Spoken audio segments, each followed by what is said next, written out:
On Isle Royale, the long wild island in the north of Lake Superior, there is a narrow finger of water called McCargoe Cove.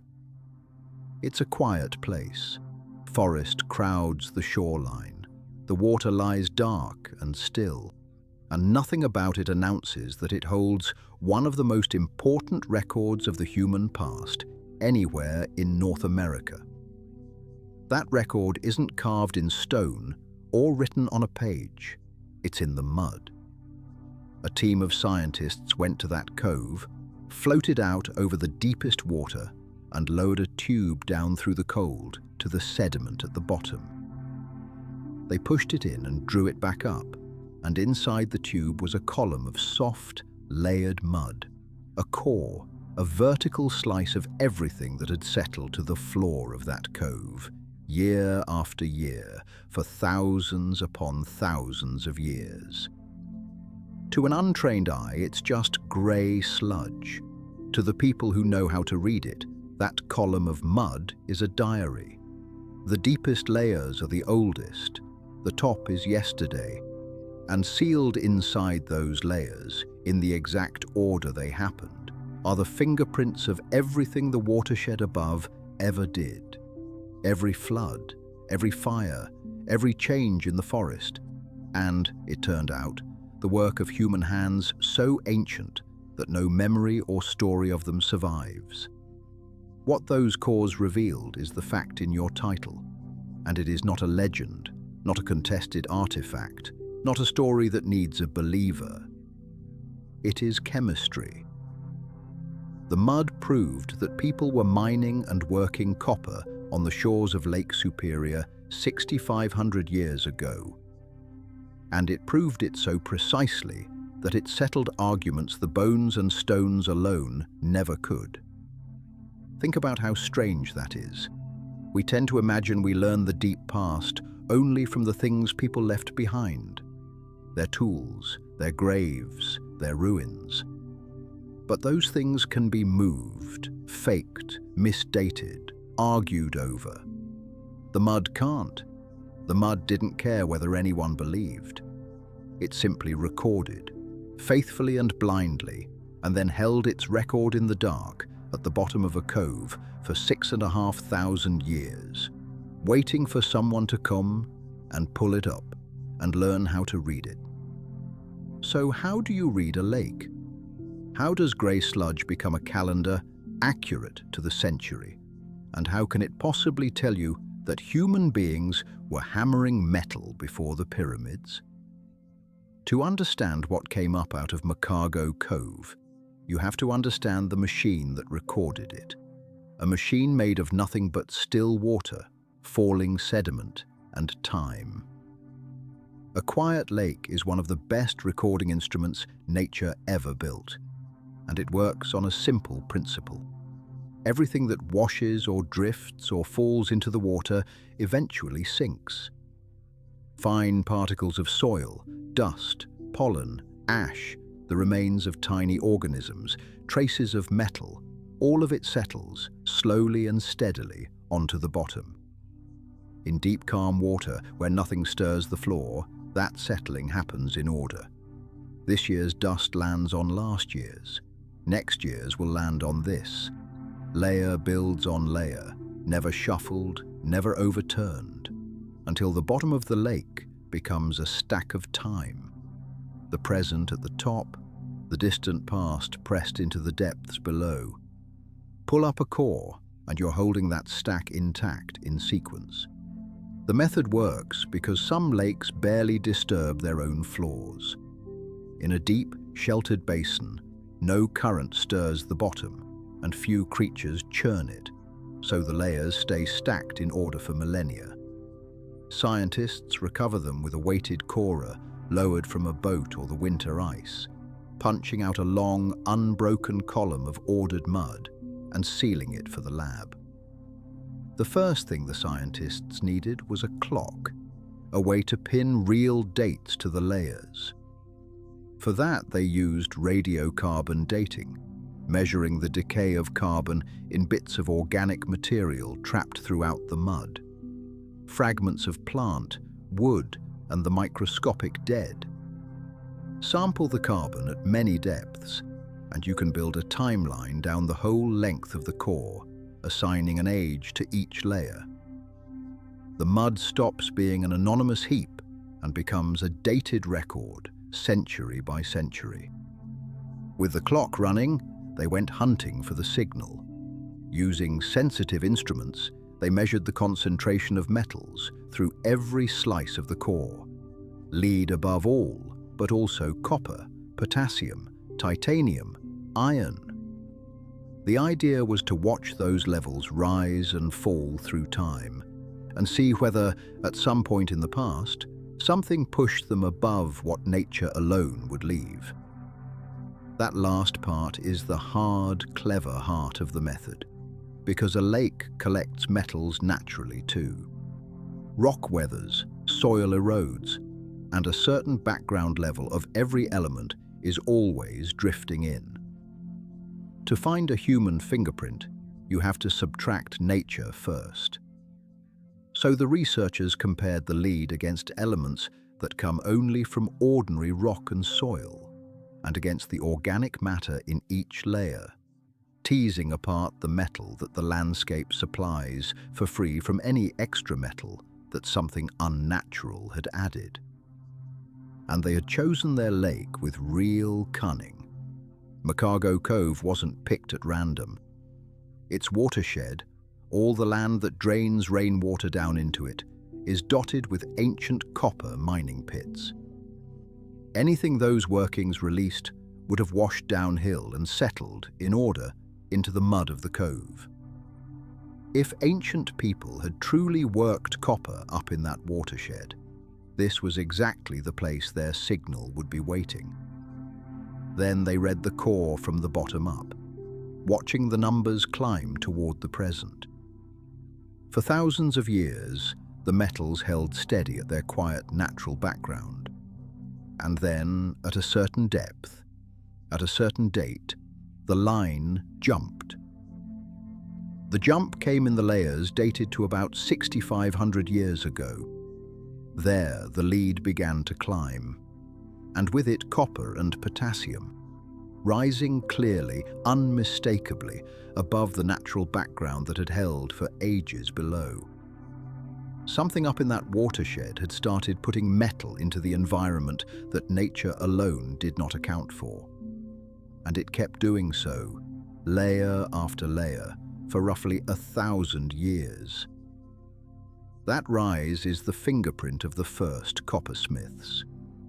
When people mine native copper and work it, breaking it from the rock, and above all, heating it in fires to soften and shape it, the process releases traces of metal, including lead, into the air and water. Those traces drift downwind and downstream and settle into the sediment. The pollution was faint by any modern standard, but it was real, and it was there, sealed at precisely the depth the radiocarbon clock dated to 6,500 years before now.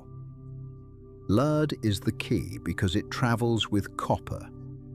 Native Lake Superior copper carries tiny amounts of lead locked inside it, and the heat of the fires used to shape the metal drives some of that lead off as vapor and fine particles. Mine and work enough copper in enough fires over enough generations, and the lead adds up, a faint but steady exhaust that the wind and rain carried straight down into the waiting mud. Sit with the strangeness of that proof. We know these ancient people were skilled metalworkers, not from a monument they raised, but from the mess they made. The microscopic residue of their fires, drifting into a cove and sinking into the dark. Their pollution outlasted everything else about them. It became, 6,500 years later, the hardest evidence we have that they existed at all. And the beauty of it, to a scientist, is that it didn't stand alone. The dates locked onto the copper working in that mud matched the radiocarbon dates from actual copper artifacts and from ancient mining features in the region.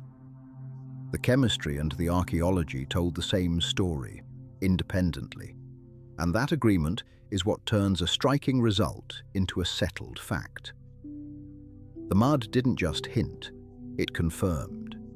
Nor was McCargoe Cove alone. When researchers cored other lakes near old workings on the mainland Keweenaw Peninsula, they found the same kind of signal, and at some sites even older, with lead enrichments reaching back toward 8,000 years. The picture that emerged wasn't a single lucky spot, but a whole region at work. Copper being mined and worked in several places, the focus shifting from one to another across the centuries. An industry in the deep Archaic that lasted longer than all of recorded history since. So the numbers had proven the achievement.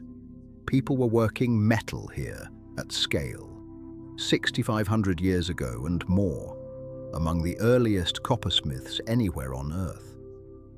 It should have been a story that simply grew and grew. But the same cause that recorded the beginning recorded something no one was looking for. Because a few thousand years up the column, the fingerprint of fire does something startling. It stops. Keep reading the McCargoe core upward, past the long stretch where the metals ran high, and you reach a layer dated to around 5,400 years ago, where the lead falls away, the copper falls. The signal that had marked 1,000 years of human work sinks back down toward the natural background, as if someone had turned the whole operation off. And it wasn't only this one cove. Across several of the study sites, the ancient lead pollution ceased at close to the same time. A coordinated quieting, not a local accident. Whatever had been driving the copper work across the region wound down together within roughly the same window. The first great chapter of American metalworking didn't just fade in one valley. It went quiet across the land. Why? The mud offers a haunting clue because it records more than pollution. The same sediments and other climate records from the region show that right around this time, the climate shifted toward drier conditions. The cessation of the copper signal lines up with the onset of that drought. It's a correlation, not a confession. The cause can show two things happening together, but they can't interview the people who lived through it. Still, the pairing is striking. As the land dried, the miner's fingerprint faded from the record. Maybe a drying climate pushed people to move, thinning the communities that had worked the copper. Maybe it reshaped the trade and the way of life that made mining worthwhile. The honest answer is that we don't fully know, and the sediment won't pretend to more certainty than it has. What it shows plainly is the shape of the thing, a long, productive era of copper work, and then a real and widespread pause, coinciding with a change in the weather thousands of years before anyone could write a word about it. And then the record does something almost eerie. After that silence sets in, the lead in the mud stays low, at quiet, natural background. For thousands of years, layer after layer of calm. The cove forgets the taste of human metal, century upon century, all the way up through the fall of Rome and the Middle Ages and the arrival of Europeans in the New World. Until, near the very top of the core, in the layers dated to the middle of the 19th century, the lead and copper come roaring back. That second spike is the modern copper boom, the industrial mines that tore open the Keweenaw and Royale in the 1800s. Two pollution signatures stacked in the same mud, separated by 5,000 years of silence. The first miners near the bottom, the last miners near the top, and the long quiet of an empty land in between. Step back from the core and consider what it settled. For generations, the ancient copper of Lake Superior was a magnet for argument. How old was the mining, really? Who had done it? Fringe theories tried to hand the work to visitors from across the ocean, and even careful scholars had to lean on scattered artifacts and hard-to-date pits, evidence that could always be questioned. The sediment cores cut through all of it. They gave an answer that doesn't depend on believing anyone. A dated, physical, repeatable chemical record, confirmed across multiple lakes and matched to the radiocarbon dates of the artifacts themselves. People were mining and working copper on these shores 6,500 years ago. Full stop. It isn't a claim anymore. It's a measurement, and it hands that achievement back to the people who earned it.